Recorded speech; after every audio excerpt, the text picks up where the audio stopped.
Hello and welcome. I am glad you have found your way here tonight. We are about to begin a long journey to a place of profound solitude and immense power. A story designed simply for calm and for rest. There is no need to follow every word. Feel free to let your mind wander and to fall asleep. Find your most comfortable position. Close your eyes when you feel ready. Our journey tonight takes us to a lonely rock, miles from any shore, to the silent, watchful life of a lighthouse keeper. We will explore the crushing isolation and the quiet madness of a long winter spent in the company of the wind and the waves. Ow, thud. So rest now and listen. Our story begins not in the lighthouse itself, but in the noisy, chaotic embrace of a harbor town in the autumn of 1888. Let us call our man Thomas. He stands on a wet stone dock, the air thick with the smell of salt, tar, and coal smoke. The sounds of the harbor are a cacophony. The screeching of gulls, the distant bellow of a steamship's horn, the rattle of carts on cobblestones, and the shouts of fishermen mending their nets. Thomas is a quiet man in his late 30s, with a steady gaze and hands that are calloused from a life of hard work, but not at sea. He is a man of the land, seeking refuge from a world that has become too loud, too complicated. A small tragedy, a quiet heartbreak, has led him to seek the ultimate solitude, a place where the only voices he will hear are the wind and the waves. He has signed a 1-year contract to be the principal keeper of the Maiden's Rock Lighthouse, a remote stone tower built on a treacherous reef 10 miles from this very shore. A small, sturdy supply boat, the St. Brendan, bobs at the dock, its deck piled high with the provisions that will be Thomas's entire world for the coming seasons. There are barrels of paraffin oil for the great lamp, sacks of flour, potatoes and salted meat, crates of tinned biscuits, and several heavy wooden boxes of books. The boat's captain, a taciturn man with a face like a weathered map, gives Thomas a single assessing glance and nods towards the boat. It is time to leave. The journey out to the rock takes 3 hours. As the harbor and the coastline recede, the sounds of the land are replaced by the rhythmic creak of the boat, timbers and the steady crash of waves against the hull. The sea spray is cold on his face. He watches the gulls follow them for a time, their wild cries a lonely farewell, before they too turn back towards the shore. Leaving the boat alone on the vast gray expanse of the autumn sea, after 2 hours, the captain points towards the horizon. There she is, he grunts. At first, Thomas sees nothing. Then he spots it. A tiny vertical line, like a pinprick on the horizon, impossibly small against the immensity of the sea and sky. As they draw closer, the pinprick slowly resolves into a shape, a tall, slender tower of granite rising directly from a low, black rock that is constantly being assaulted by white-topped waves. This will be his home. The process of landing is a dangerous one. There is no beach, no gentle shore. St. Brendan cannot dock. It must hold a precarious position a few yards from the rock, while a small dinghy, expertly rowed by 2 of the boatmen, ferries the supplies and Thomas himself across the churning water to a slippery, seaweed-covered ledge at the base of the lighthouse. He is met there by the man he is replacing, Keeper Blackwood. Blackwood is a gaunt, skeletal figure with wild, haunted eyes and a beard that is matted with salt. He moves with a frantic energy, desperate to be gone. "Welcome to the rock," he says, his voice a hoarse croak. "She's a good light, but she has a temper. Listen to her." She speaks her mind, especially in winter. He offers no other advice. For the next hour, they work in a frantic chain, transferring the barrels and crates from the dinghy to the lighthouse's storeroom at the base of the tower. When the final sack is stowed, Keeper Blackwood does not even look back. He scrambles into the dinghy, his face a mask of pure relief, and is rowed away. Thomas watches as the St. Brendan turns and begins its journey back to the distant, invisible shore. The boat grows smaller and smaller until it is once again just a speck, and then it is gone. And then a profound silence descends. A silence so deep and complete, it feels like a physical weight. The only sounds are the rhythmic crash and sigh of the waves against the rock, and the mournful cry of a lone gull. He is utterly and completely alone. For the first time, the true scale of his isolation settles upon him.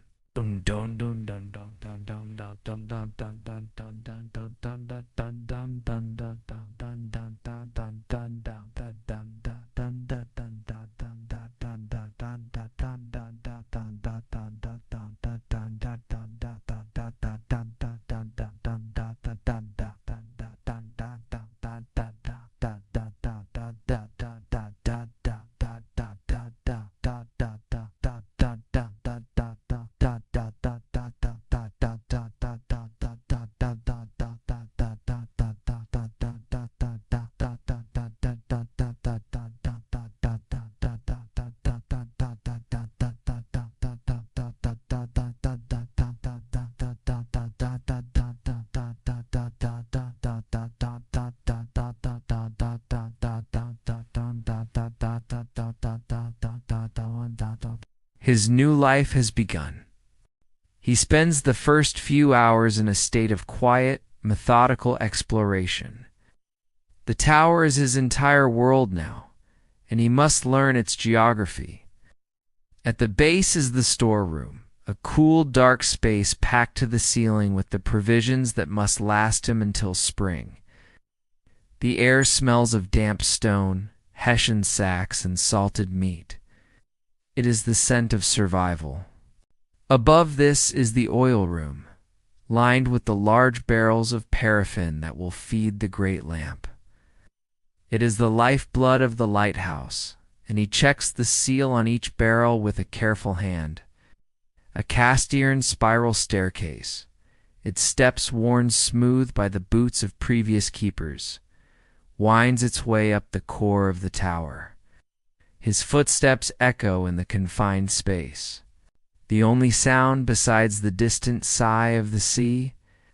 The next level up is the main living quarters, a single circular room that serves as his kitchen, dining room, and study. It is simple and functional. A small coal stove is set against one wall, a sturdy wooden table and chair in the center, and shelves filled with the essentials.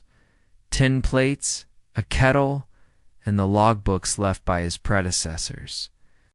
Above the living quarters is the sleeping room, containing little more than a narrow cot bolted to the stone wall and a small chest for his personal belongings. The windows on these lower levels are small, thick-paned portholes, designed to withstand the fury of the waves. They look out onto a world of gray water and gray sky, offering little comfort. The entire living space is like the inside of a stone bottle, a place of profound and inescapable containment. Finally, he ascends the last flight of stairs and emerges into the lamp room, and here he stops, his breath catching in his throat.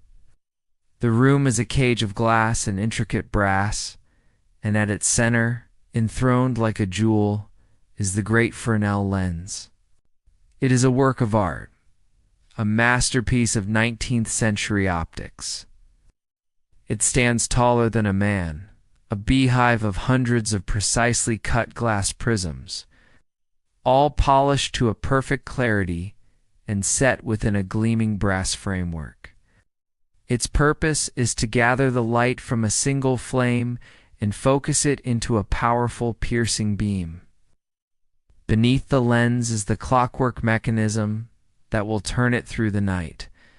It is a beautiful, complex machine of gears, weights, and governors, all made of polished brass and iron. It is this mechanism, this great ticking heart, that he will have to wind by hand every few hours. He walks around the apparatus, his hand gently tracing the cool, smooth surface of the glass prisms. This is the soul of the tower. This is the reason for his existence on this lonely rock. As dusk begins to settle, painting the gray sky with strokes of purple and orange, Thomas prepares for his first lighting. This is not a simple task, but a solemn, unvarying ritual that must be performed with absolute precision every single day. First, he removes the protective linen curtains that shield the lens from the sun during the day. He then takes a soft chamois cloth and gives the entire apparatus one final, meticulous polish. Every prism, every piece of brass must be perfectly clean. A single smudge or speck of dust could diminish the power of the light. He then checks the great multi-wick lamp that sits at the very center of the lens. He trims the wicks to the perfect height to ensure a clean, smokeless flame. He opens the valves from the oil reservoir, ensuring a steady flow of paraffin. He winds the heavy clockwork mechanism, the sound of the ratchets echoing in the quiet room. Finally, with everything in place, he strikes a match. The small flame flickers in the vast darkness. He touches it to the wicks. The lamp ignites with a soft, deep whoosh, and a brilliant white light fills the room, casting strange, dancing shadows through the prisms. The light is blindingly bright, a miniature sun in the glass cage. He engages the clockwork mechanism, and with a series of quiet clicks and whirs, the great lens begins its slow, silent rotation. He steps out onto the narrow gallery that encircles the lamp room, the wind immediately whipping at his coat. He watches as the great beams of light, now focused and powerful, begin their majestic, sweeping journey across the darkening sea, a silent, rhythmic warning to all ships. One long white arm of light, followed by a period of darkness, then another. A unique signature that tells every sailor in these waters exactly where they are. This ritual marks the beginning of his true life as a keeper. The days of autumn settle into a strict, unchanging routine, the only defense against the crushing loneliness. He wakes before dawn, ascends the tower to extinguish the lamp, and carefully draws the linen curtains around the lens. The morning is spent in cleaning. Polishing the lens is a task of several hours, a slow, meditative process. Every afternoon is spent maintaining the machinery, winding the clockwork, and topping up the oil. He learns the tower's language, the groan of the iron staircase in the cold, the particular way the wind whistles through the gallery railings, the different sounds the waves make against the rock. From a gentle, sighing lap to a deep, percussive boom, he begins his own entry in the keeper's logbook, his pen scratching across the thick paper. October 14th, 1888. Weather calm. Sea state slight. Barometer steady. Light extinguished at 0600 hours. Light exhibited at 1800 hours. No vessels sighted. All in order. The simple, declarative sentences are an anchor, a way to mark the passage of time in a place where all the days threaten to become one. For now the sea is his calm, if distant, companion. He watches seals playing on the lower rocks. He sees vast flocks of migrating birds pass overhead. Manageable presence, a soft manageable presence, a soft melancholy that he had, in fact, been seeking. He is unaware that this gentle, predictable rhythm is merely a prelude. The sea is only resting, the true test of his endurance. The reason he will remember this place with a terror that will haunt his dreams for the rest of his life is still to come. The winter is gathering its strength, far out over the cold, gray horizon. The days of autumn settle into a strict, unchanging routine, the only defense against the crushing loneliness. He wakes before dawn, ascends the tower to extinguish the lamp, and carefully draws the linen curtains around the lens. The morning is spent in cleaning. Polishing the lens is a task of several hours, a slow, meditative process. Every afternoon is spent maintaining the machinery, winding the clockwork, and topping up the oil. He learns the tower's language, the groan of the iron staircase in the cold, the particular way the wind whistles through the gallery railings, and the different sounds the waves make against the rock, from a gentle sighing lap to a deep, percussive boom. He begins his own entry in the keeper's logbook, his pen scratching across the thick paper. October 14th, 1888. Weather calm, sea state slight, barometer steady. Light extinguished at 0600 hours. Light exhibited at 1800 hours. No vessels sighted. All in order. The simple declarative sentences are an anchor, a way to mark the passage of time in a place where all the days threaten to become one. For now, the sea is his calm, if distant, companion. He watches seals playing on the lower rocks, sees vast flocks of migrating birds pass overhead. The loneliness is a quiet, manageable presence, a soft melancholy that he had, in fact, been seeking. To fill the long, silent evenings, Thomas turns to the small library left in the living quarters. Stacked on a shelf are a dozen leather-bound novels, a Bible, and, most interestingly, the complete logbooks of the keepers who came before him, stretching back 20 years to the lighthouse's construction. He opens the first volume, the pages thick and brittle, the ink faded to a rusty brown. The first keeper, a man named Alistair Finch, had beautiful, precise handwriting. His entries were scientific, filled with meticulous observations of wind speed, tidal patterns, and the species of migrating birds that rested on the rock. Finch's entries were a comfort to Thomas. They were the words of a rational, ordered mind, a man who saw the lighthouse not as a prison, but as an observatory. He read about Finch's excitement at sighting a pod of whales, his careful notes on the efficiency of the lamp's new reflector, his frustration with a faulty gear in the clockwork. It was a portrait of a man at peace with his solitude, a man in control. Thomas aspired to be like Finch. He moved on to the next keeper, a man named Daniel Scott. Scott's entries were different. His handwriting was more fluid, more emotional. He wrote, not of science, but of the sublime. He described the colors of the sunset in poetic detail, the patterns of the moonlight on the water, the terrifying beauty of a distant thunderstorm. To be here, Scott wrote, is to feel the true and awesome power of God and the utter insignificance of man. We are but a single defiant candle against an infinite and indifferent darkness. Thomas found Scott's entries beautiful, but also slightly unsettling.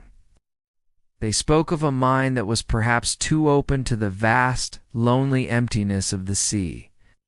The third logbook belonged to the man Thomas had just replaced, Keeper Blackwood. As he opened it, he felt a prickle of apprehension. Remembering the man's haunted eyes and his desperate haste to be gone, Blackwood's entries began normally enough, with the same neat recordings of weather and duties. Ow. But as the pages turned and the seasons progressed into his first winter, the entries began to change. The handwriting grew more erratic, the confident script devolving into a spidery scrawl.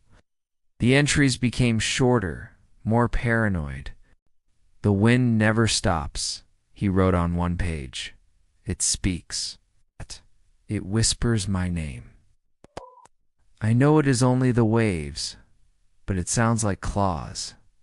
Then the entries became truly disturbing.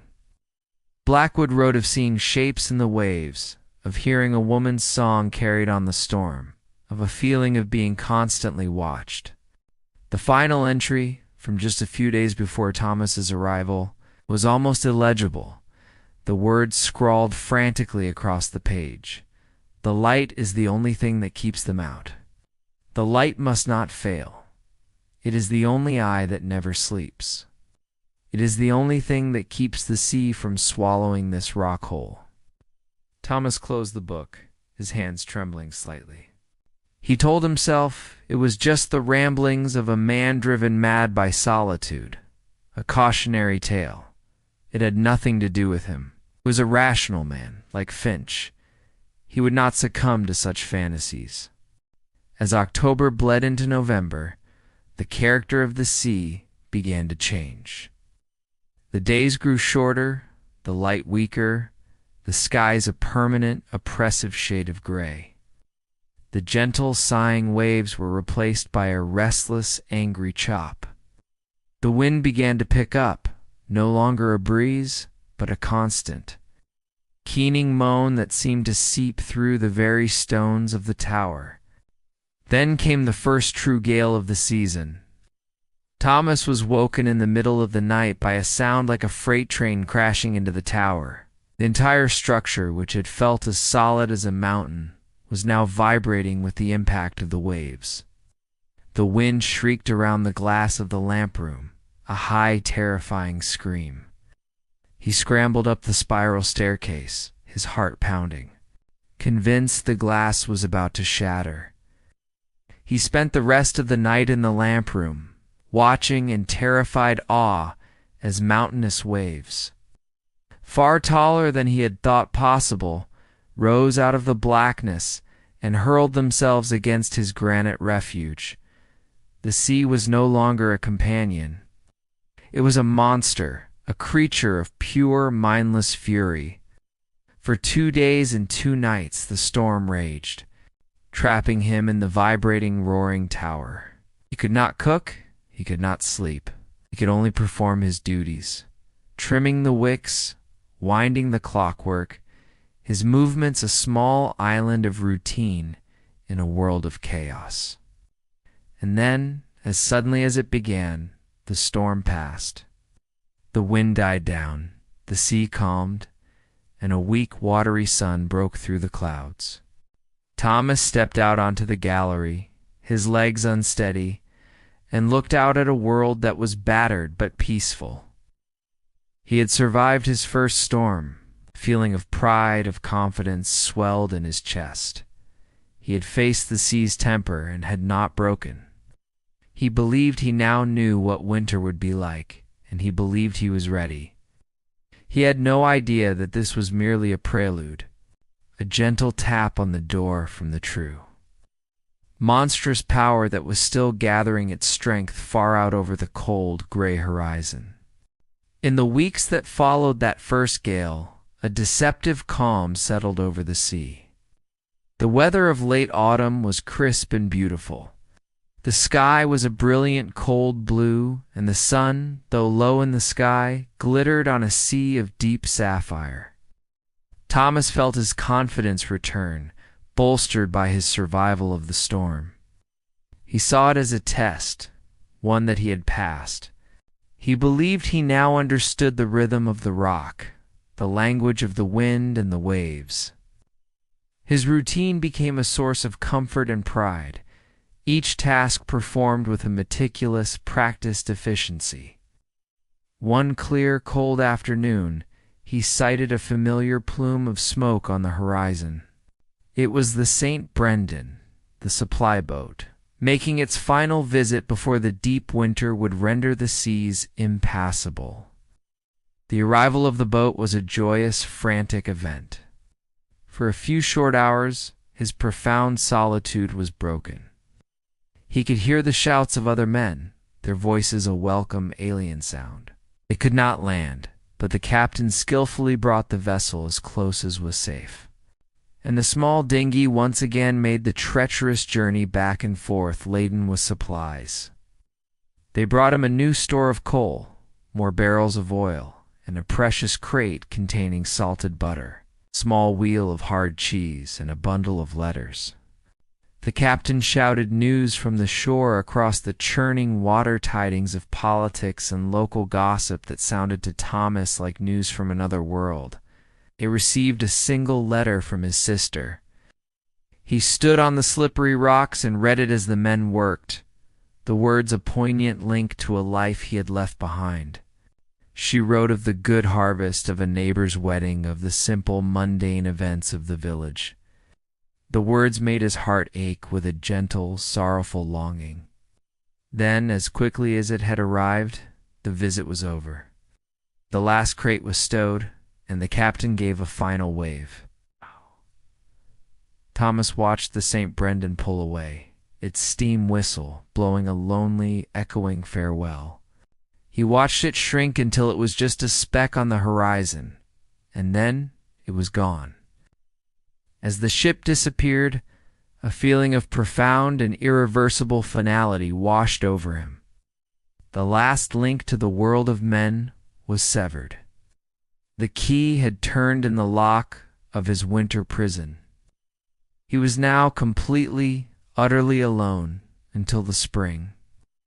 The very next day, the weather began to turn. The brilliant blue skies were replaced by a low, oppressive ceiling of bruised gray clouds. The temperature plummeted. A thin, crystalline layer of ice began to form on the rocks at low tide, a sign that the sea itself was succumbing to the cold. The wind, which had been a gentle breeze, now took on a sharper, more malicious edge. It no longer whistled through the gallery railings. It moaned a low, mournful sound that seemed to seep into the very stones of the tower. Thomas felt the change in his bones. The cold was a physical presence, an enemy that could not be kept out. Despite the coal stove and the living quarters burning day and night, the stone walls of the tower seemed to leach the warmth from the air and from his body. A thin layer of frost would form on the inside of the portholes, obscuring his view of the gray, churning sea. Then, the first great winter storm began to gather. It did not arrive suddenly, but built its strength over the course of a full day. Thomas watched the barometer on the wall of the living room, its needle falling steadily, ominously. The sea grew dark and agitated, its surface covered in angry whitecaps. The sky turned from gray to a deep, bruised purple. By late afternoon, the first flakes of snow began to fall, not gently, but driven almost horizontally by the rising wind. As dusk fell and he climbed the spiral stairs to light the great lamp, the storm hit the lighthouse with its full, unrestrained fury. The sound was the first shock. It was a physical assault, a deafening, continuous roar composed of two distinct elements, the deep. Thunderous boom of mountainous waves crashing against the base of the tower, and the high-pitched, terrifying shriek of the wind as it tore around the lamp room. The solid granite tower, which he had thought to be as immovable as a mountain, now trembled with each impact. A low, resonant vibration that traveled from the soles of his feet up through his entire body. He stood in the glass cage of the lamp room, the brilliant white light of the lamp chasing away the shadows, and watched in terrified awe as the ocean declared war on his tiny refuge. The waves were not like the waves he had seen before. They were liquid mountains, rising out of the blackness, their crests a terrifying froth of white. They would hit the tower and explode upwards in a fountain of spray that completely engulfed the lower windows, sometimes reaching as high as the gallery on which he stood, 100 feet above the sea. The wind howled like a banshee, pressing against the thick glass of the lamp room, which bowed and creaked under the immense pressure. He found himself remembering the frantic, mad scribblings in Keeper Blackwood's logbook. "The sea wants to swallow this rock hole," he had written. In the heart of this storm, the words no longer seemed like the ramblings of a lunatic. They felt like a simple, terrifying truth. His earlier confidence was gone, replaced by a primal fear. He was a tiny, fragile creature trapped in a stone tube, while the most powerful force on earth tried to tear it down. He performed his duties, trimming the wicks, winding the clockwork, his movements, a small, desperate act of order in a world of absolute chaos. The long, dark, and violent winter had just begun.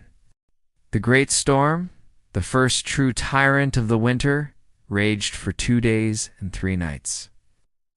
For Thomas, trapped within the vibrating, roaring column of granite, time lost all meaning.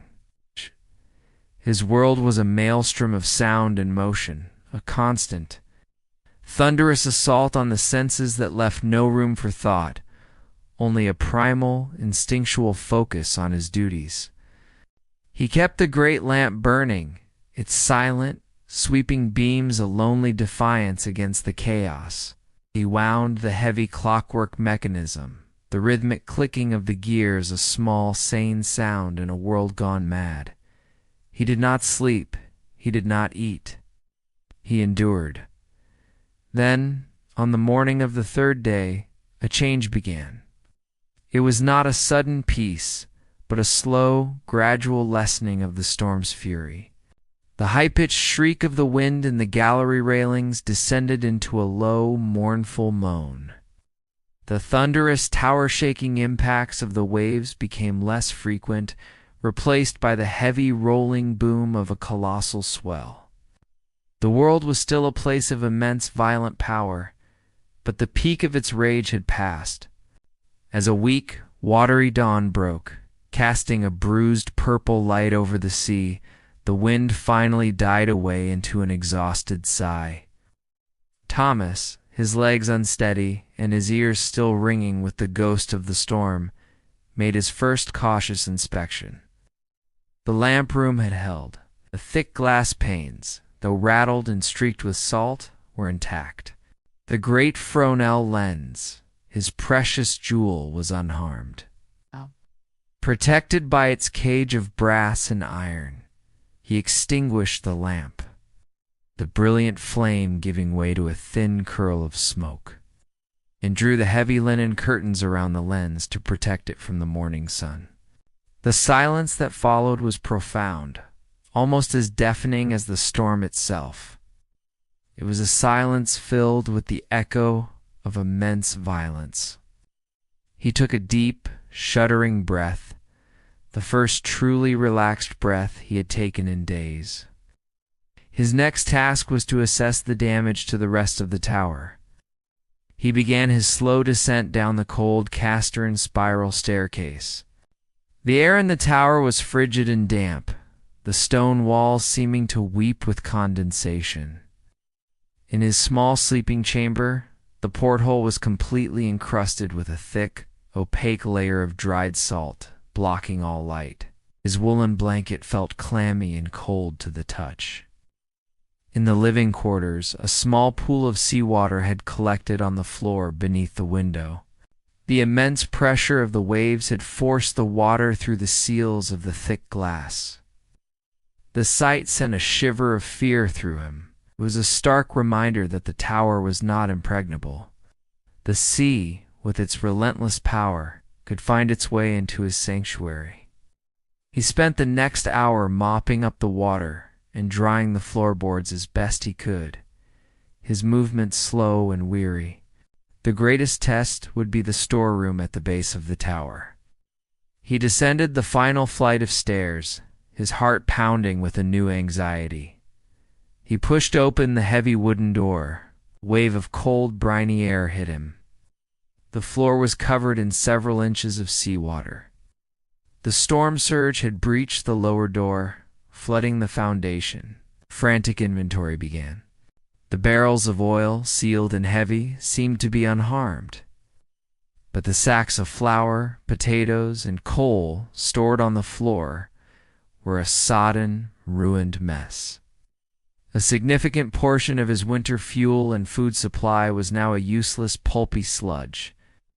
The true cost of the storm was not just a few cracked windows, but a serious threat to his long-term survival. He now understood that the battle was not just against the dramatic fury of the waves, but against the slow, creeping decay of damp and rot. The storm had changed him. The easy confidence he had felt after the first autumn gale was gone, replaced by a deep, humbling respect for the ocean's power. The isolation of the rock, which had once felt like a choice, a peaceful retreat, now felt like a trap. He was a prisoner on a tiny, battered island, and the sea was his jailer.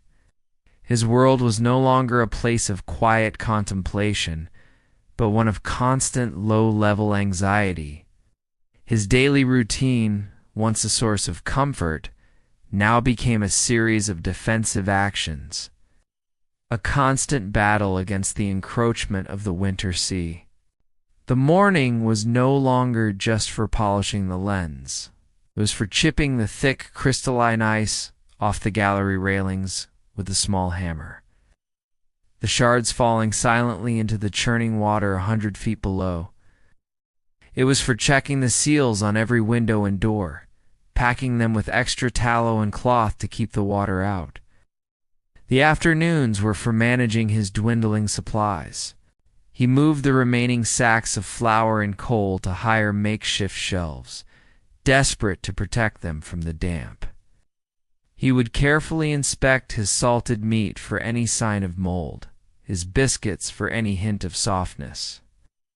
Every small task was now imbued with a new sense of urgency.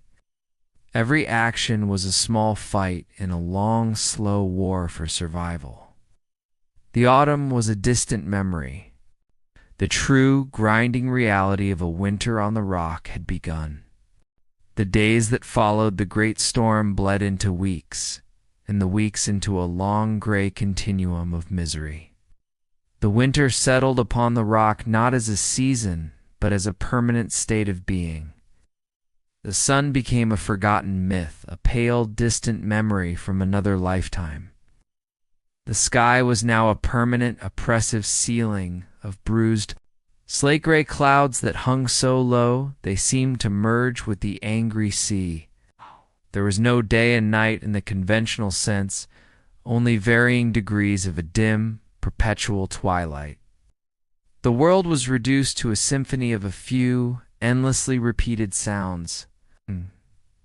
These sounds became the new texture of Thomas's reality, a constant and inescapable presence that worked its way into the very fabric of his mind. The first and most constant sound was the wind. It was not a simple breeze. It was a living, breathing entity with 1,000 different voices. There was the low, mournful moan that was its constant state, a sound of immense and ancient loneliness that seemed to come from the edge of the world.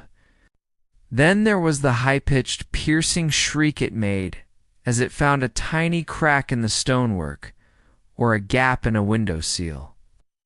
It was a sound like a kettle on the boil, a needle of pure noise that seemed to drill directly into his skull. And then there were the sudden violent gusts which would hit the tower like a physical blow, a great invisible fist that made the granite tremble. It was a sound of pure, mindless fury, a reminder of the chaotic power that surrounded him. The second sound was the sea. It was no longer the gentle sighing of the autumn waves. This was the deep, percussive, and thunderous boom of the winter swell. Great mountains of dark water would gather themselves out in the blackness and hurl themselves against the rock.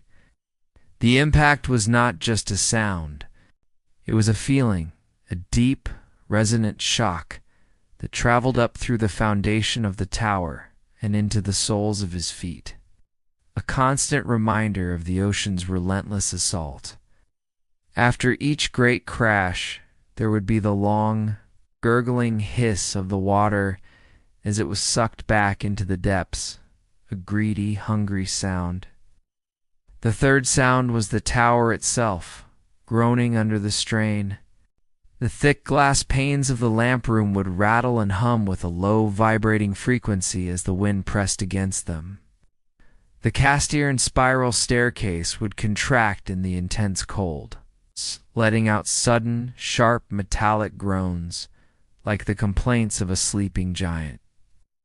The entire tower seemed to have its own voice, a low, resonant hum that was always present. The sound of 100 tons of granite enduring the immense pressures of the wind and the sea. This constant, inescapable noise became a form of psychological torture. There was no true silence, ever. Even in the brief lulls between storms, the moan of the wind and the crash of the waves were always there, a permanent background hum. The lack of silence meant there was no true rest. Thomas would lie in his bunk at night, the sounds of the storm vibrating through his cot, and find his mind unable to settle, his nerves perpetually frayed. The battle against the cold was just as relentless. The granite of the tower seemed to soak up the frigid temperature of the sea and the air, and then radiated inwards. It was a deep, penetrating chill that no amount of clothing could truly keep at bay. The small coal stove in the living quarters became the center of his universe, a tiny, glowing idol of warmth in a world of profound cold. He spent a significant portion of each day feeding it, carefully rationing his dwindling supply of coal. He would huddle by it for hours, his hands outstretched, trying to soak up its meager heat. But the moment he moved away from its small circle of warmth, the seeping cold of the stone would reclaim him. His sleeping chamber was particularly frigid. He would sleep under 3 heavy woolen blankets, yet still wake in the morning with his breath visible in the air. A thin layer of crystalline ice having formed on the inside of the small porthole window. The sea itself had become a monster. It was no longer blue or even gray, but a dark, menacing, almost black liquid, constantly churned into a chaotic froth of white. For days on end, a thick, disorienting fog would descend, erasing the horizon and reducing his world to the tower, the rock, and a few yards of churning water. In the fog, the world became a white nothingness. During these times, he had to sound the foghorn, a great, manually operated bellows that produced a deep, mournful, bellowing sound. The regular, sad blast of the foghorn was another layer in the symphony of winter, another lonely voice crying out into the void. Sometimes at high tide during a particularly violent storm, the waves would not just crash against the rock, they would sweep over it entirely. From the safety of the living quarters, he would look down and see nothing but a churning mass of white water where the base of his tower should be. In these moments, he felt as if the lighthouse was no longer on a rock, but had become a ship. Lost in the most terrifying storm imaginable, a feeling that was both exhilarating and deeply, profoundly frightening. Weeks of this relentless weather passed, and Thomas's world shrank to the dimensions of the stone tower. He lost track of the days, marking the passage of time only by the number of wicks he had trimmed, the amount of coal he had burned. The line between waking and sleeping blurred. The The constant roar of the sea and wind became the soundtrack to his dreams, and he would often wake up unsure if the thunderous crash he just heard was real or a phantom of his exhausted mind. One evening in the deep heart of winter, the storm that had been raging for 3 days reached a new, terrifying crescendo. The wind, which had been moaning and shrieking, now howled with the deep guttural rage of a predator. The impacts of the waves against the tower were no longer just percussive booms. They were seismic events that sent tremors through the entire structure, knocking books from the shelves in the living quarters below. Thomas was in the lamp room, performing his nightly checks. The clockwork mechanism, which turned the great lens, required winding every hour. It was a physically demanding task, involving hauling a heavy weight back to the top of its chain. He was in the middle of this task, his muscles straining when he first saw it. Through a small patch of the glass that had been momentarily cleared of salt spray by a cascade of rainwater, he saw a light. It was not the steady, distant glow of another lighthouse, but a small, flickering, and desperate-looking light. Low on the water, where no light should be? He stopped, his heart seizing in his chest.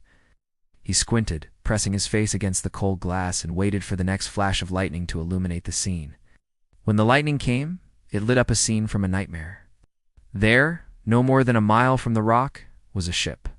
It was a small two-masted schooner, completely at the mercy of the mountainous waves. It was being tossed about like a child's toy. One moment it was perched precariously on the crest of a colossal wave, its rigging stark against the electric sky. The next, it was swallowed completely by a black trough, disappearing from sight. The small, flickering light he had seen was a lantern. Lashed to its mast, a tiny spark of human defiance in a world of overwhelming chaos. A wave of profound and sickening helplessness washed over Thomas. He was the only human being for 10 miles who knew of their plight, and there was absolutely nothing he could do. He could not launch a boat, could not send a signal for help. The ship was already too close to the reef. The very reef his lighthouse was built to warn mariners away from. They were doomed, and he was the sole witness to their final moments. His duty, his only duty, was to the light. He turned from the window, his movements frantic but precise. His work, which had been a slow, methodical routine, now became a desperate prayer. He checked the lamp's wicks again, trimming them with trembling hands to ensure the brightest possible flame. He polished the inside of the lens with a furious energy, wiping away any trace of condensation that might dim the beam. He checked the flow of oil, his mind racing. The light was their only point of reference, their only slim chance. He returned to the window and watched. He could see the small crew of the schooner, tiny black figures scrambling in the rigging, trying to fight the storm. He saw the ship rise on another wave, then turn broadside to the next. He knew what was coming. A colossal black wall of water rose up out of the darkness. It seemed to hang there for an eternity, a liquid mountain poised to strike, and then it fell. He saw the wave crash down upon the small vessel with an unimaginable fury. For a moment he heard a sound, carried on the wind. That was even louder than the storm itself, the sound of thick wooden masts splintering like twigs. The ship was driven down deep into the churning water, and when the wave had passed, there was nothing. The small, flickering lantern was gone. The darkness had swallowed it whole. The storm raged for the rest of the night, but the human drama was over. Thomas stood his watch, his face pressed against the glass, staring out into the blackness where the ship had been. The silence that had been left by the extinguished lantern was more terrifying than any sound. He was alone again, but his solitude was now tainted with the ghosts of the men he had just watched die. The next morning the storm had passed. A weak, pale sun shone down on a world that seemed freshly washed, clean, and innocent. As soon as it was safe, Thomas made his way down the slippery iron ladder to the rocks at the base of the tower. He spent hours scrambling over the treacherous seaweed-covered granite, his eyes scanning the waves and the shoreline of his small island. He was looking for survivors, though he knew in his heart it was a hopeless task. He found no one, but the sea offered up its dead. Over the course of the day, the wreckage began to wash ashore. First, a splintered piece of a mast, the wood pale and torn. Then, a ship's barrel, its contents long since lost to the waves. And then, the most poignant and terrible discovery of all, a single leather sea boot, washed into a crevice in the rocks. It was a stark, personal reminder of the men who had been lost. He carried the boot back up to the tower and placed it in a corner of the living quarters. It was a grim memento, a silent testament to the sea's cruelty. The shipwreck had a profound effect on him, deepened his sense of isolation, but also imbued his work with a new and terrible weight. He was not just a keeper of a light, he was a sentry, standing watch on the border between life and death. The shipwreck became a ghost that haunted the tower. The single waterlogged sea boot that sat in the corner of the living quarters was a constant, grim reminder of the tragedy. Thomas found his eyes drawn to it throughout the day. It was more than just an object. It was a relic, a final, silent testament to a life that had been extinguished just beyond his walls. The sea, which had once been a source of awe, was now a graveyard, and he was its lonely custodian.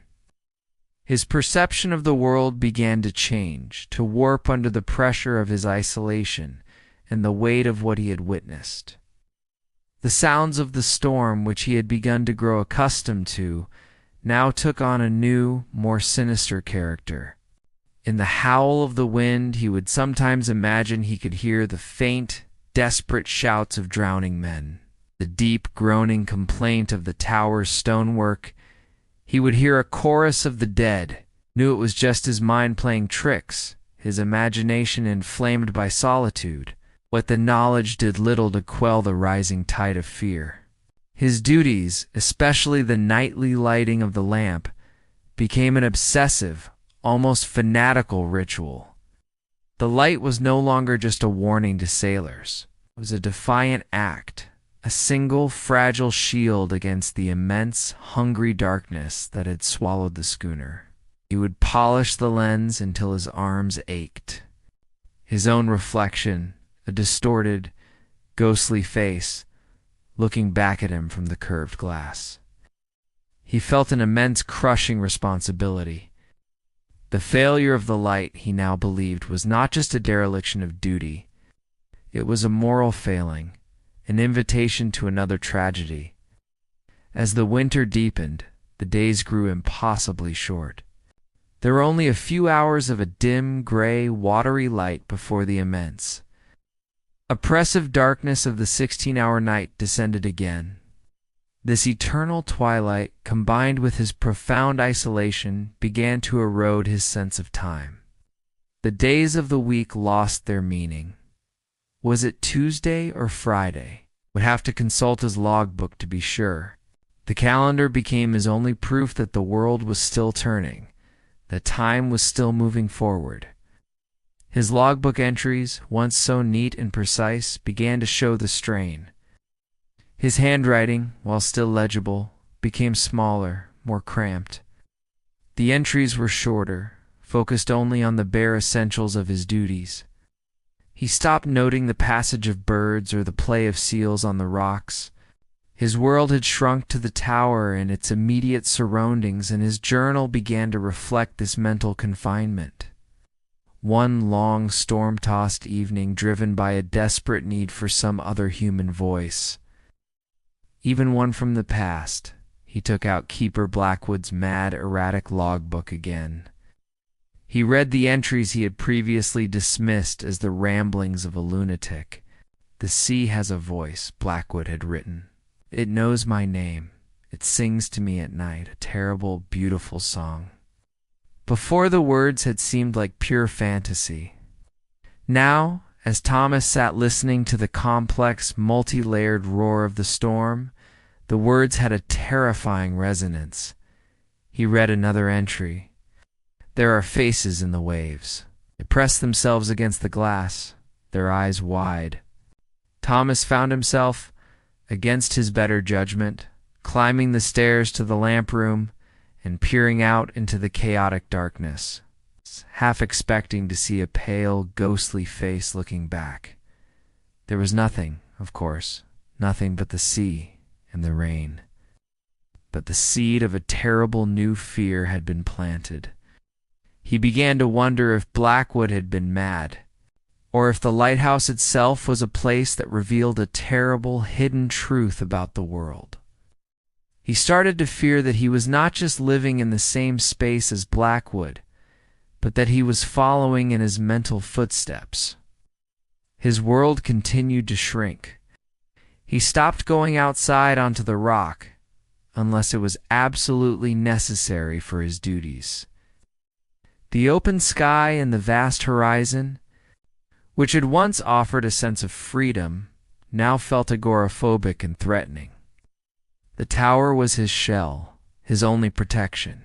His only companions were the rhythmic sweep of the great light, the ticking of the clockwork mechanism, and the constant complaining voice of the storm.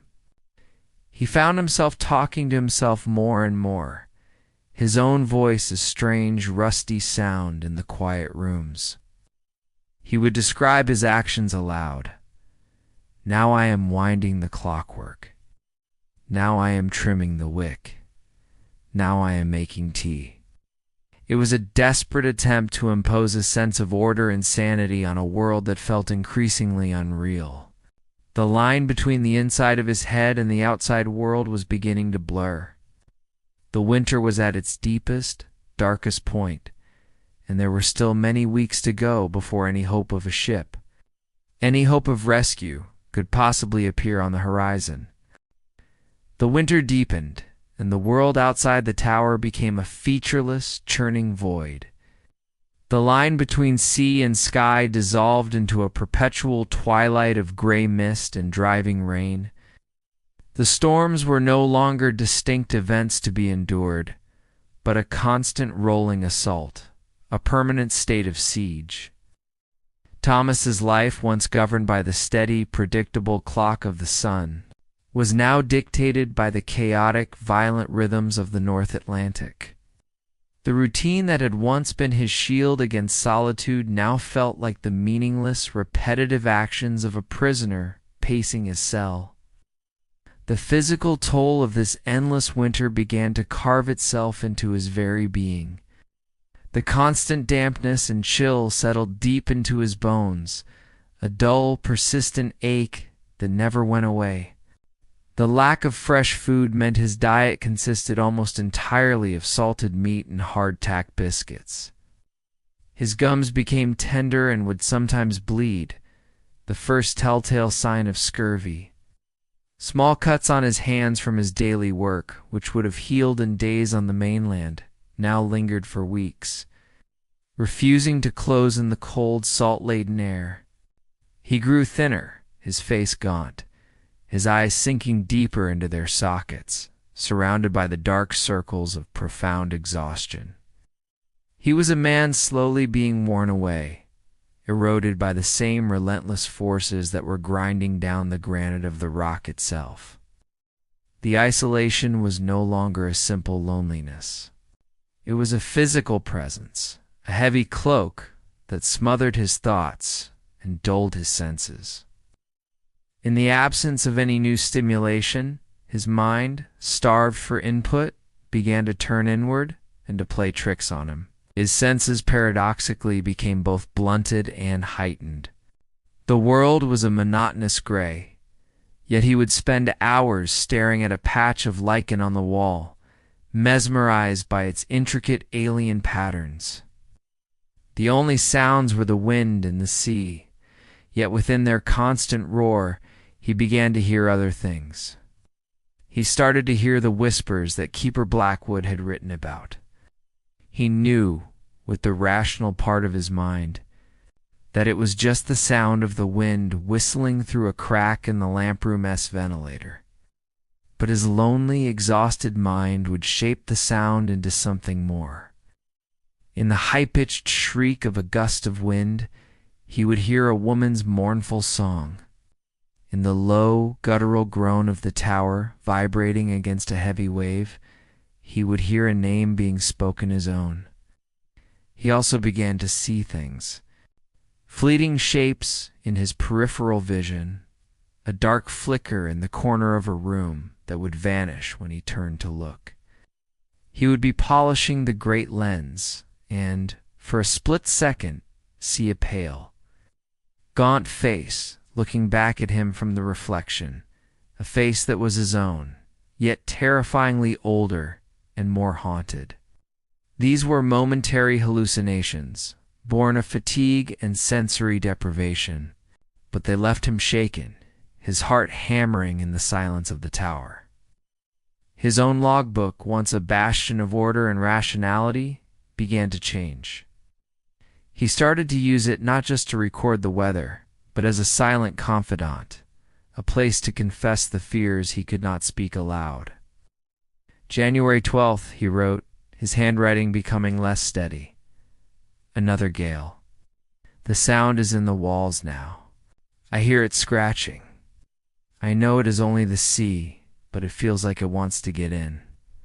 The loneliness is a physical pain. The act of writing, of putting his fears onto the page, was a small comfort, a way to impose a narrative on the formless chaos of his experience. But it also terrified him. He would reread his own entries and see a disturbing echo of Keeper Blackwood's descent. He feared he was charting the same course into madness, and that this logbook would simply be another chapter in the lighthouse's grim history, to be read by the next unfortunate keeper. He started talking to himself constantly, his own voice a rough, unfamiliar sound in the enclosed spaces. He would narrate his every action, a desperate attempt to anchor himself in reality. Now Thomas is checking the oil level. The level is adequate. Now Thomas is winding the clockwork. The weight is heavy today. It was a battle against the encroaching silence. A way to prove to himself that he was still there, that he had not yet been completely swallowed by the immense gray emptiness of his world. As January gave way to a brutal, storm-racked February, a new and far more tangible fear began to take root in Thomas's mind. A fear that overshadowed even his dread of the lonely darkness. It was the simple, cold arithmetic of survival. The winter had been harsher and longer than predicted, with more storms than the old logbooks had ever recorded. He knew, with a certainty that chilled him to the bone, that his supplies were running low. One morning, after a particularly violent 3-day storm, he decided to conduct a full and formal inventory. He lit a lantern and descended into the cold, damp storeroom at the base of the tower. He worked methodically, his movements precise, but his hands trembled slightly. He counted every sack of coal, every remaining tin of biscuits, every piece of salted meat hanging from the iron hooks. The results of his inventory were terrifying. The sea water that had breached the lower door during the first great storm had done more damage than he had initially thought. A slow, insidious damp had crept into several sacks of flour, turning the bottom layers into a solid, moldy cake. 2 entire sacks of potatoes were a soft, rotten sludge. He had far less food than he had planned for. He calculated that, with strict rationing, he might have just enough to last until April, when the supply ship was scheduled to make its first spring visit. Maybe. But it was the oil that truly terrified him. The lamp was a thirsty beast, especially during the long winter nights. The relentless storms had meant fewer hours of daylight, forcing him to keep the great light burning for 16, sometimes 17 hours a day. He took his measuring rod and dipped it into each of the great paraffin barrels in the oil room. He did the calculations on a slate, his chalk stick scratching in the quiet. The answer was a death sentence for his peace of mind. At his current rate of consumption, the oil would not last until April. It would run out, at best, by the middle of March. The thought of the light failing was the ultimate horror for a keeper. It was a failure of his sacred duty, a betrayal of every ship that sailed in these treacherous waters. But it was also a more personal, primal fear. Keeper Blackwood's mad words echoed in his mind. The light is the only thing that keeps them out. He now felt a chilling, superstitious dread at the thought of being alone on the rock. In the absolute, crushing darkness, without the lamp's protective, sweeping gaze, a new, harsher reality took hold. His life was now governed by a desperate and meticulous rationing. His already meager meals became even smaller. He would allow himself only a single biscuit per day, which he would nibble on slowly, trying to make it last. The salted meat was reserved for only the coldest of nights. Hunger became a permanent, hollowing presence, leaving him feeling weak and lightheaded. He rationed the oil with an even greater sense of desperation. He would study the lamp's flame, trying to trim the wicks to a point where they gave off the required light, but consumed the absolute minimum of paraffin. It was a dangerous, delicate balance. Too low, and the light would lose its power to pierce the storms, and he was burning away the days of his own survival. He became obsessed, checking the oil level in the main reservoir several times a day, watching it drop with a feeling of helpless dread. There was one last flickering ember of hope. The logbook mentioned that in some years. If a rare period of calm weather settled in late February, the St. Brendan would attempt a midwinter supply run. It was not guaranteed. It was a slim chance, a possibility. But for Thomas, this possibility became the single focal point of his existence. He circled the last week of February on his calendar and began to pray for calm seas with the fervor of a religious zealot. The final week of February arrived, and by some miracle, the endless succession of gales paused. The wind died down, and the sea, while still agitated, settled into a vast, rolling swell. For 3 straight days, the weather held. Thomas spent every daylight hour on the narrow gallery, his eye pressed to his brass telescope, his gaze fixed on the empty, gray line of the eastern horizon. He scanned the sea until his eyes watered, every distant wave, every flock of seabirds, momentarily taking the shape of a ship. Hope and despair washed over him in sickening waves. He was a man stranded, searching for a single sign that the world had not forgotten him. He waited, his entire being focused on that one patch of empty ocean. But the ship never came. On the evening of the 3rd day, as the sun set in a blaze of cold, cruel beauty, he knew it was over. The weather window was closing. The wind was beginning to rise again, and the sea was growing restless. No captain would risk the journey now. The world had not remembered. He stood on the gallery and watched the last of the light fade, a profound and desolate despair settling over him. It was a cold, quiet, and uniquely terrible feeling. He was completely and utterly on his own.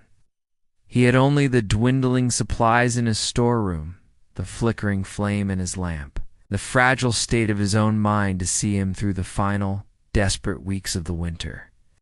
The death of hope is a quiet, cold thing. In the days that followed the failed arrival of the supply ship, a profound and dangerous change settled over Thomas. The desperate anxiety of the past weeks was replaced by a strange, hollow calm. The world outside the tower no longer held any promise. It was simply a void. His isolation was now absolute, a fact he had to accept not as a temporary condition, but as the fundamental truth of his existence until the ice broke in the spring. If his supplies lasted that long, his routine, which had been his shield against the chaos, now became something else entirely. It was no longer a comfort. It was a series of obsessive, desperate rituals. The tasks were the same, but the energy behind them was different, tinged with a new, frantic paranoia. He began to clean the great Fresnel lens, not just once in the morning, but 3, sometimes 4 times a day.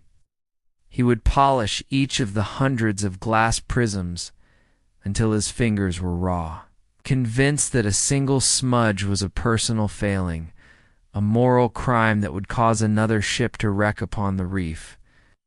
He developed other small, superstitious rituals.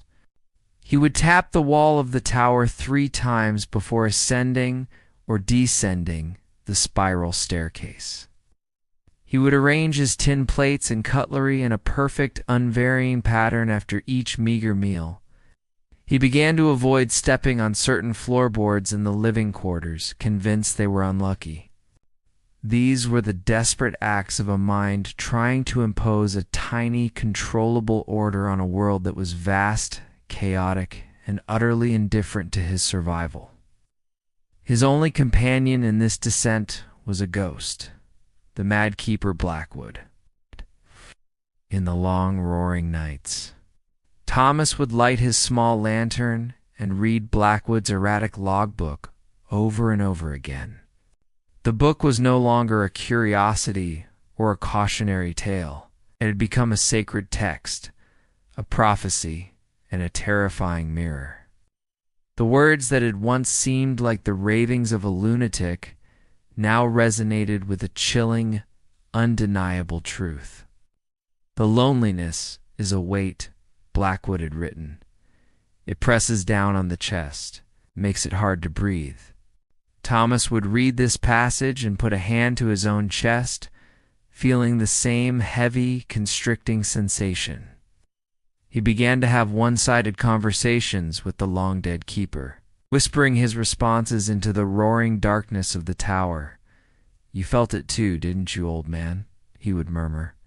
"You heard the voices in the wind."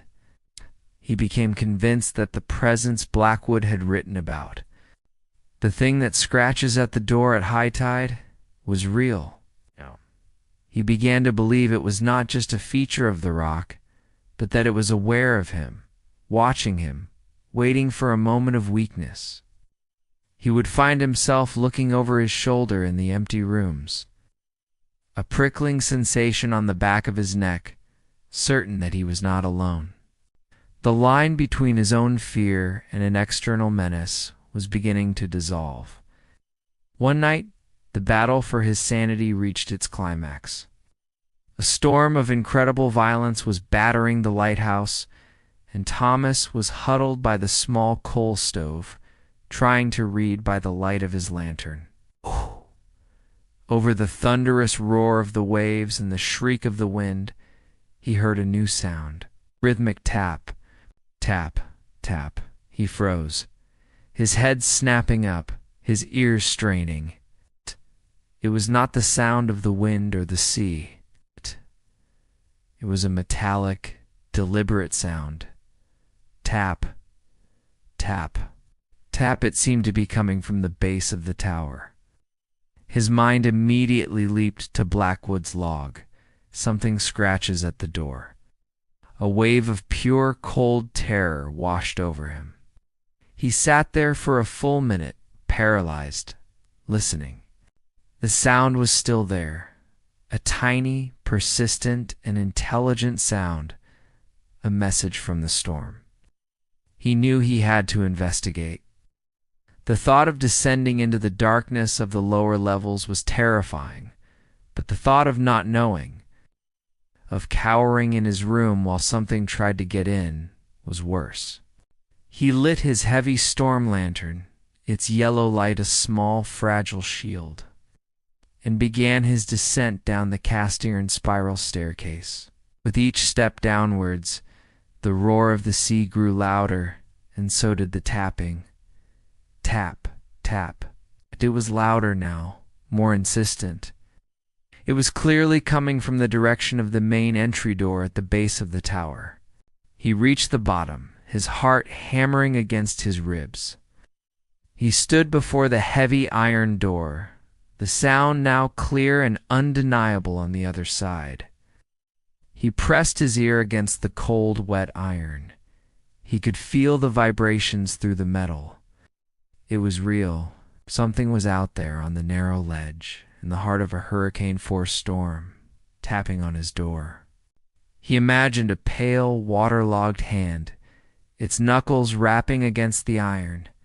He was on the brink of screaming, a final, desperate act of will, driven by a need to confront the horror. He reached for the heavy iron bolts that secured the door. His hands were shaking so badly he could barely grasp them. With a strength born of pure terror, he slid back the bolts. One by one, there sounded a deafening screech against the roar of the storm. He grabbed the iron handle, took a deep breath, and threw the door open.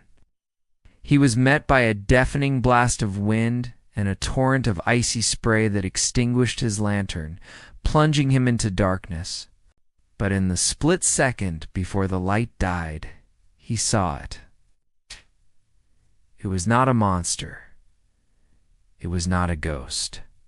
It was a heavy iron shutter, torn loose from a lower window by the storm, swinging wildly in the wind and banging rhythmically against the stone and the iron door frame. Tap. Tap. The relief was so immense, so total, that his legs gave way and he collapsed onto the flooded floor, laughing and sobbing in the roaring darkness. He had confronted the terror and found it to be nothing. But as he sat there in the cold seawater, a new and even more profound horror began to creep in. The tapping had been real, but the faces in the waves, the voices in the wind, were they real too? Or had his mind, like Blackwood's before him, finally begun to break apart? He no longer knew. He could no longer trust the evidence of his own senses. The aftermath of the incident with the shutter left Thomas in a state of profound and terrifying uncertainty. The relief of discovering a rational explanation was quickly replaced by the horrifying realization that he could no longer trust his own mind. He had been so convinced that something was trying to get in, so utterly consumed by a supernatural terror, that the simple, mundane truth felt like an accusation against his own sanity. Every creak of the tower, every moan of the wind, was now suspect. Was it real, or was it a phantom created by his lonely, starving mind? He retreated even further into himself. His world shrank to a few essential, verifiable truths. The state of the lamp, the level of the oil, the entry in the logbook, these were real. These were measurable. Everything else was a sea of doubt. His routine, which had become obsessive, now took on the quality of a religious rite. It was the only thing holding the fragile pieces of his mind together. He would polish the brass of the clockwork mechanism until it gleamed. A small, warm sun in the gray twilight of the living quarters. He found a strange comfort in the cold, hard logic of the machine. It was predictable. It was real. His physical state continued to deteriorate. The harsh rationing had left him gaunt and weak, his tunic hanging loosely on his skeletal frame. A constant dull headache was his companion, and his vision would sometimes blur. He moved through his duties like a ghost, his actions slow and deliberate, conserving every ounce of his dwindling energy. Out! The line between the waking world and the dream world began to fray. He would have vivid waking nightmares. Seeing the faces of the drowned sailors from the schooner in the patterns of the damp on the stone walls. One night in early March, at the height of what he prayed was the winter's final, its desperate assault, the unthinkable happened. He was in the lamp room, the tower shaking from the impact of colossal waves, when he heard a new sound. It was not the roar of the sea or the shriek of the wind. It was a sound from the heart of the machine. a high-pitched, grinding screech of metal on metal, followed by a sickening thump, and then a terrible silence. The great Fresnel lens, which had been turning with its slow, majestic rhythm for months, shuddered to a halt. The lamp itself was still burning, a brilliant white flame, but it was now a fixed, unblinking eye, staring uselessly out into one small patch of the storm-tossed sea. A stationary light was not a warning. It was a deadly deception. It could be mistaken for a star or the anchor light of another ship, luring vessels towards the very reef it was meant to reveal. The light had to rotate. A surge of pure, cold adrenaline, a clarity born of absolute terror, cut through his mental fog. He knew he had to fix it. He grabbed a lantern and a small bag of tools and climbed into the tight, greasy space that housed the clockwork mechanism. The intricate world of brass, gears, chains, and weights was a complex puzzle. In the roaring chaos of the storm, with the tower vibrating around him, he had to become a clockmaker. His hands, thin and trembling, were clumsy at first. He traced the lines of the mechanism, his fingers feeling for the source of the failure. He found it. A large, crucial gear in the turning apparatus had stripped several of its teeth, and the main drive chain had slipped off. The damage was severe. It was not a simple repair. Working by the flickering, uncertain light of his lantern, he began the desperate, almost hopeless task. He had to somehow re-engage the chain, used a crowbar, wedging it between the gears. Straining with all his might to create enough slack to lift the heavy, greasy chain back onto its sprocket. His muscles, weak from hunger, screamed in protest. Sweat and grease stung his eyes. Twice the chain slipped, crashing back down with a deafening clang that echoed his own sense of failure. He was on the verge of giving up, of simply collapsing and letting the sea have its victory. He thought of the schooner, of the men who had died in the darkness. He thought of his duty, took a deep, shuddering breath, and tried again. With a final monumental effort, a groan of pain tearing from his own throat, he managed to hook the chain back into place. It was a temporary fix, a single tooth holding where there should be a dozen, but it might be enough. He disengaged his crowbar and, with his heart in his throat, released the brake on the mechanism. For a moment, nothing happened. Then, with a low groan and a shudder, the great machine lurched back into life. The lens began to turn. He had done it. He had saved the light. He collapsed onto the floor of the lamp room, his body a trembling wreck, his mind a hollowed-out shell.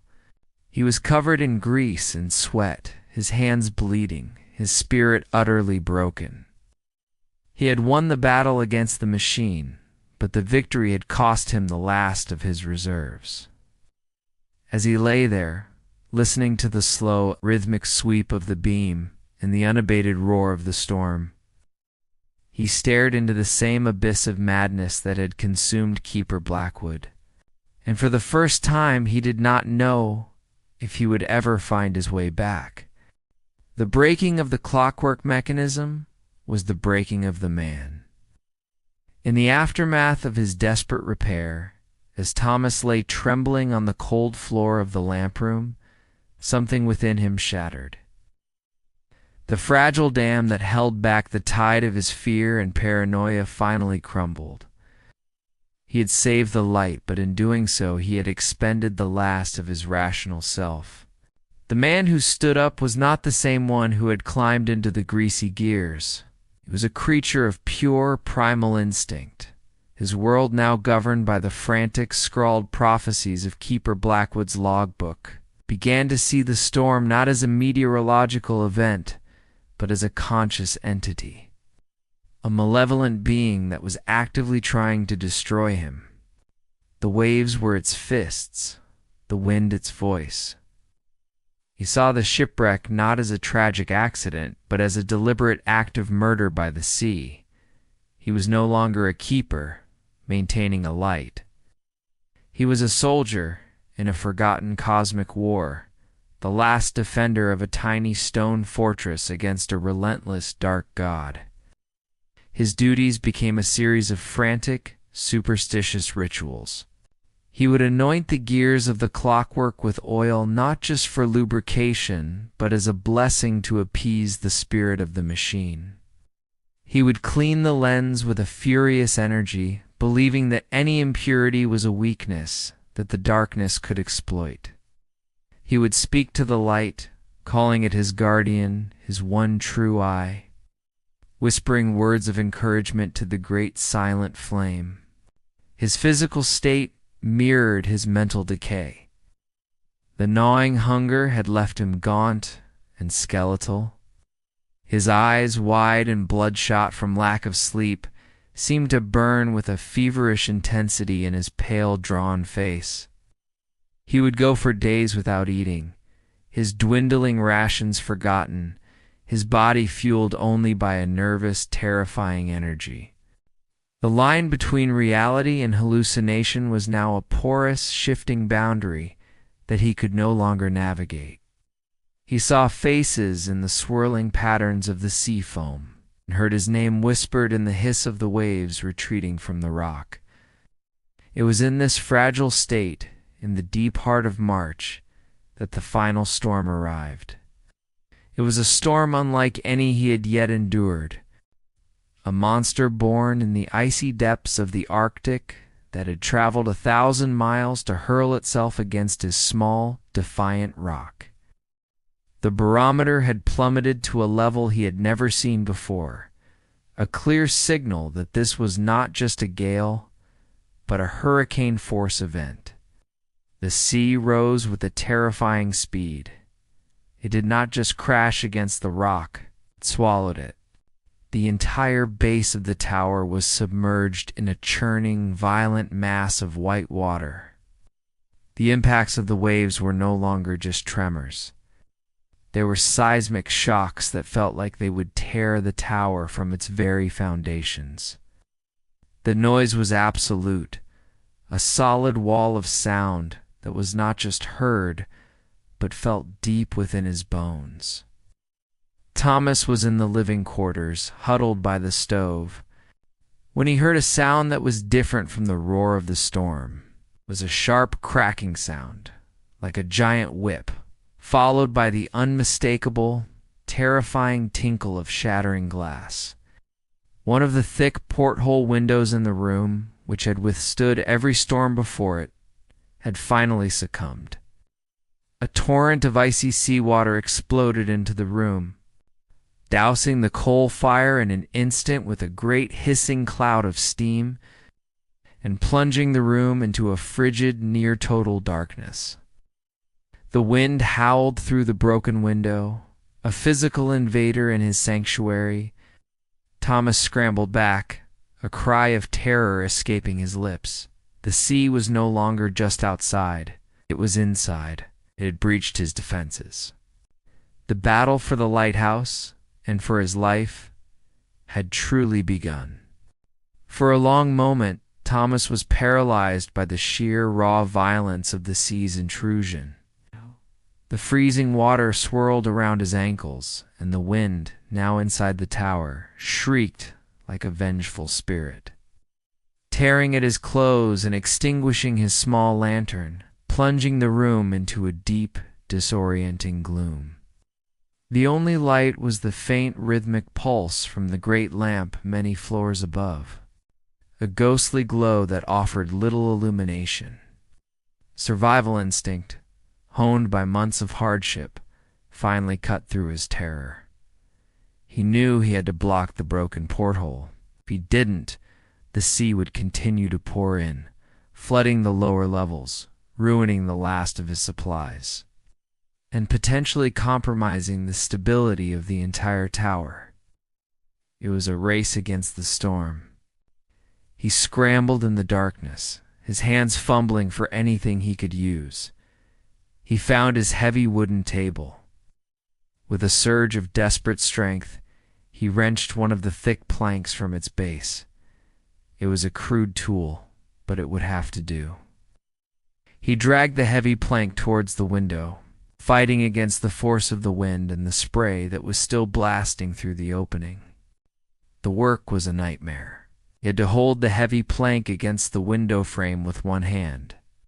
His body braced against the wall while trying to hammer wedges and nails around it with the other. Each time a large wave hit the tower, a fresh torrent of water would explode through the gaps, drenching him and knocking him off balance. The iron nails were slick and cold in his trembling hands, and the hammer felt impossibly heavy. It took him over an hour of desperate, frantic labor in the freezing dark. But finally, he had created a crude but effective barricade. The raging wind was reduced to a low whistle, and the flood of water to a persistent trickle. Soaked to the bone and shivering uncontrollably, he knew he could not stay in the frigid, flooded living quarters. The lamp room, the very top of the tower, was now his only safe haven. The ascent up the spiral staircase was a new kind of peril. The wind, now trapped inside the tower, created a powerful updraft, a howling gale that roared up the central column. The iron steps were slick with seawater, and he had to climb with extreme caution, one hand gripping the central pillar, the other holding his bag of tools. It was like climbing up the inside of a chimney during a hurricane. He finally reached the lamp room, exhausted and half frozen, and secured the heavy trapdoor behind him. Here in the glass cage at the top of the world, the noise of the storm was at its most intense. But the air was warm and dry from the heat of the great lamp. He collapsed for a moment, his body shaking, allowing the warmth to seep into his numb limbs. He felt a brief sense of security. He was safe. But as his eyes adjusted to the brilliant light, a new and far more terrible problem revealed itself. There, on the polished brass casing of the clockwork mechanism, was a dark, glistening patch. He crawled closer, a slow, steady drip of paraffin.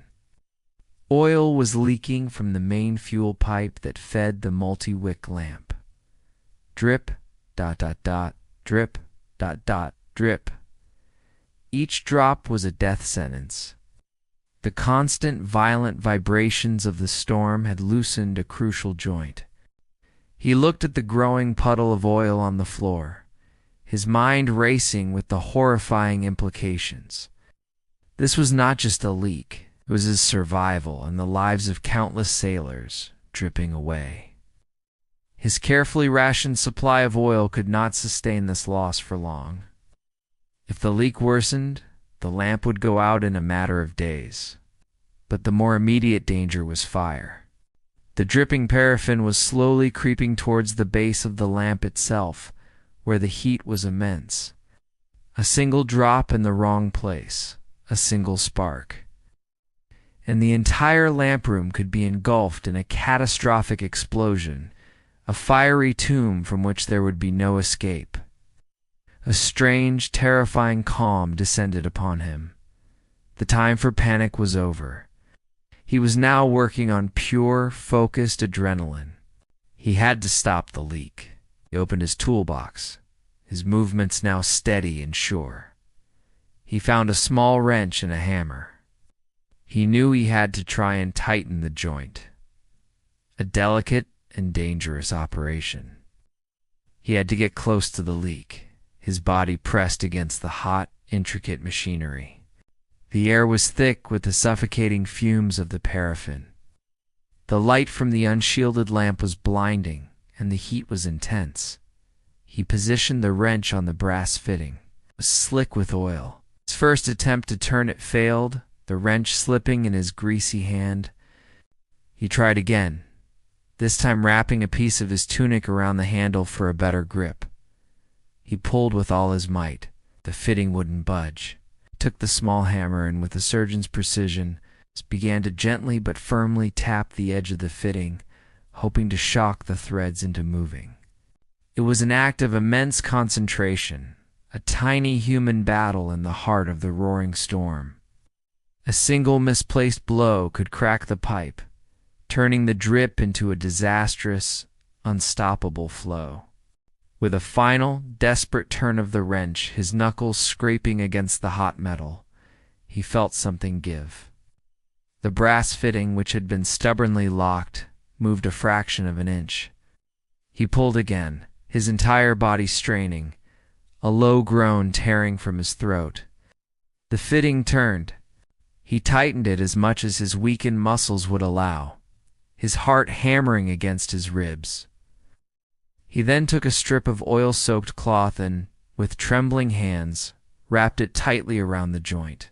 A crude but hopefully effective gasket crawled back from the mechanism and watched.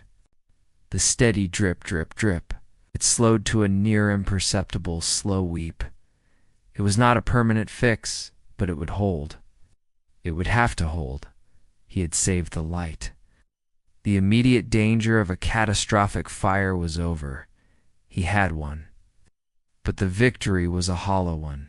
The surge of adrenaline that had fueled his desperate repair drained away, leaving him in a state of complete and utter collapse.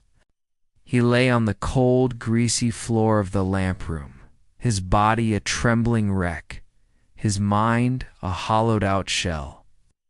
The roar of the storm outside was a distant, unimportant sound. He was aware only of the rhythmic, sweeping beam of the light above him, a silent, mechanical pulse that was the only steady thing in his shattered world. He spent the rest of that long, terrible night in the lamp room. It was his only safe space, a warm, bright cage at the top of his stone prison.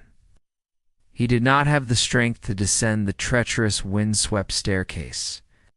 He simply lay there, drifting in and out of a shallow, feverish sleep, haunted by waking nightmares. The faces of the drowned sailors from the schooner swam in his vision, their eyes accusing him. The mad, scrawled words of Keeper Blackwood echoed in his mind. The storm, having thrown its worst at the tower and failed to break it, finally began to exhaust itself. As the first hint of a dim gray dawn appeared on the horizon, the wind's terrifying shriek subsided into a low, mournful moan. The thunderous impacts of the waves against the rock became less frequent, replaced by the heavy rolling boom of a colossal retreating swell. The world was still a place of immense power, but the peak of its rage had passed. When the sun finally rose, it was a moment of profound, almost religious significance. For the first time in what felt like months, a sliver of pale, golden light broke through the thick ceiling of clouds. It streamed through the salt-streaked glass of the lamp room, a single, hopeful ray that seemed to promise that the world had not in fact ended. Thomas watched it, tears he didn't know he had left to cry, streaming down his gaunt, dirty face. When the sea had calmed enough, he made his first journey outside in days. The world was battered and broken. The narrow stone ledge at the base of the tower was a chaotic mess of seaweed, splintered wood, and debris thrown up by the storm. The iron shutter that had caused his earlier panic was gone, torn completely from its hinges. The heavy oak door to the storeroom was scarred and dented. It was a scene of pure devastation, but it was also a scene of survival. The tower, his tower, was still standing. It had endured the worst the ocean could throw at it. A tiny, fragile seed of hope, which he had thought long dead, began to sprout in the barren ground of his spirit. He had survived. He had kept the light burning. He had not gone mad. Not completely. The days that followed were a slow, painful crawl back towards a semblance of normalcy. The weather began to change, the endless succession of violent storms giving way to periods of cold, clear calm.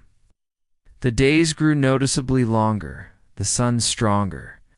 He saw the first flocks of migratory birds returning, their calls a cheerful alien sound in his silent world. He began the laborious process of cleaning and repairing his home. He scrubbed the salt and grime from the windows. He repaired his makeshift barricade. He carefully cleaned and cataloged his remaining pitifully small store of supplies.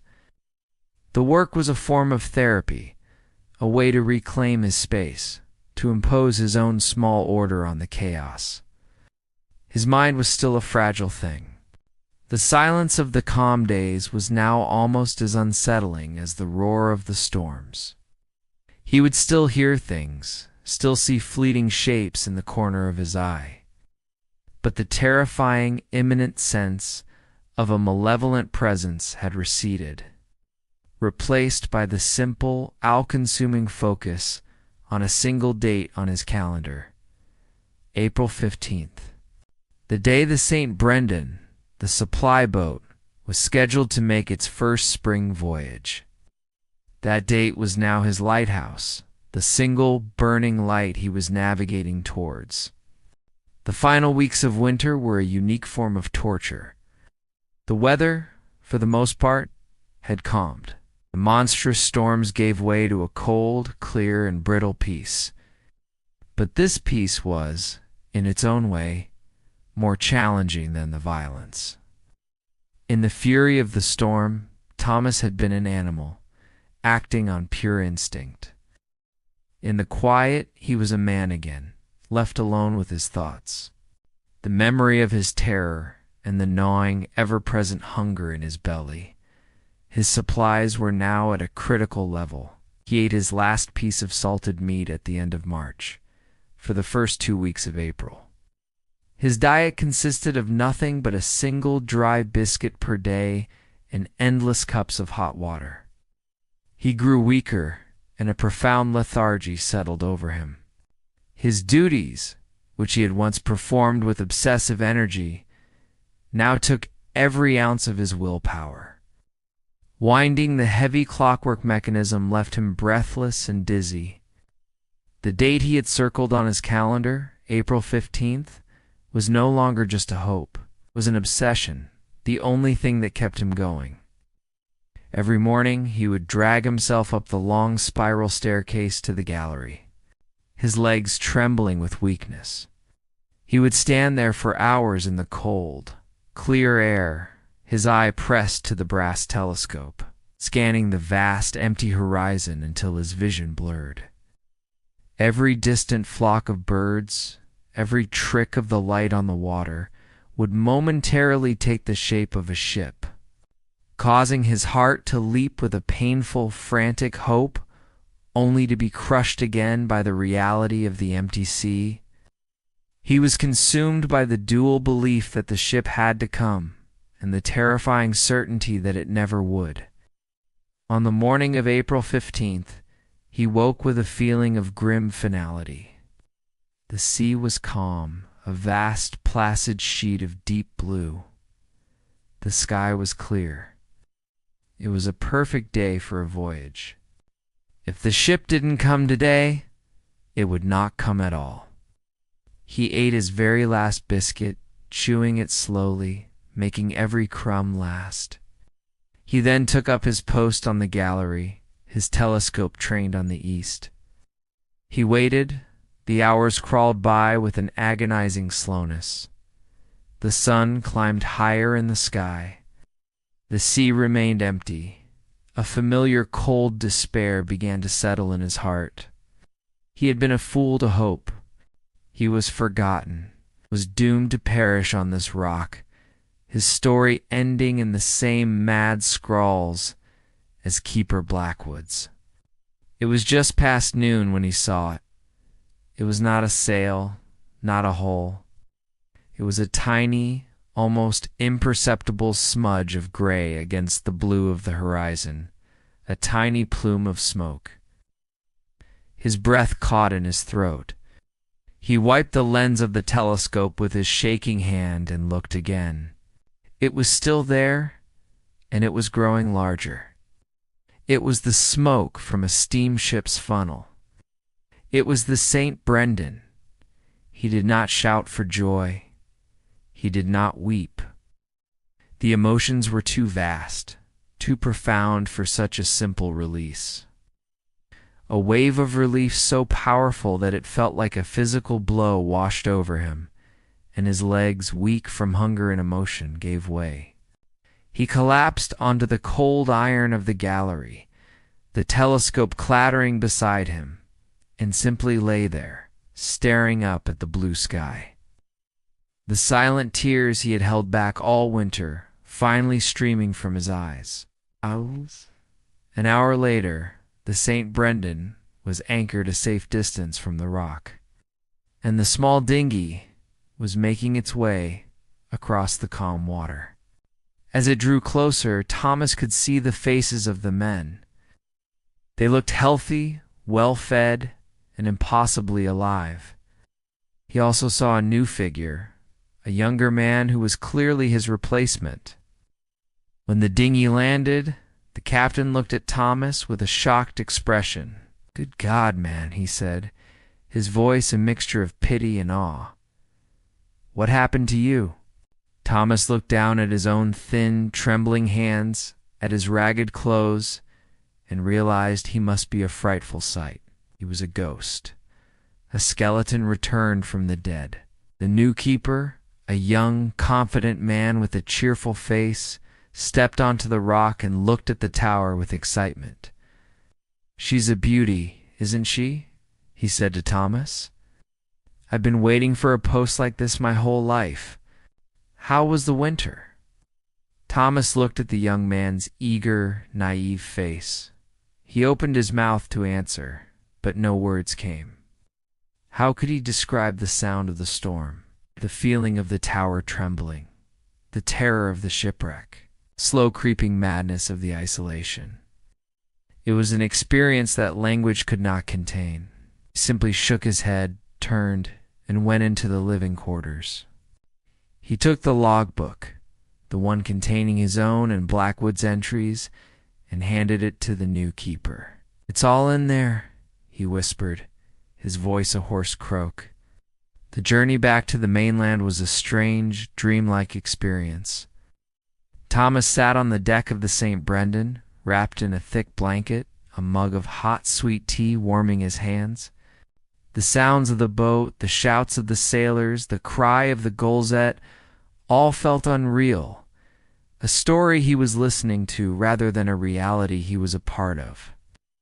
He looked back at the Maiden's Rock lighthouse. It grew smaller and smaller until it was once again just a tiny vertical line against the vastness of the sea. It had been his prison, his tormentor, the site of his near destruction. But it had also been his world, his protector, the one solid thing in an existence of chaos. A strange and profound sense of loss mixed with his relief. As the coastline of the mainland finally appeared on the horizon, a world of green fields and distant homes, he did not feel the joy of a man returning home. He felt like a stranger, a ghost returning from a long and terrible war that no one else had seen. The winter was over. He had survived. But he knew, with an unshakable certainty, that a part of him would never leave that lonely rock. A part of him would stand watch in that tower forever, his eyes fixed on the cold, gray, and unforgiving sea. And so, the long winter of Thomas comes to a close. His is the story of one man's quiet, solitary battle against the immense power of the sea and the fragile nature of his own mind. It is a testament to the silent endurance of those who kept the lights burning, the lonely sentinels who stood watch on the dark edges of the world, ensuring safe passage for others. His long watch is over. His journey is done. And now, your journey for tonight can come to a peaceful close as well. There are no more storms to endure, no more lights to mend. There is only the quiet of this moment. Let the story fade and allow your mind to drift into a deep and well-deserved rest. Sleep well.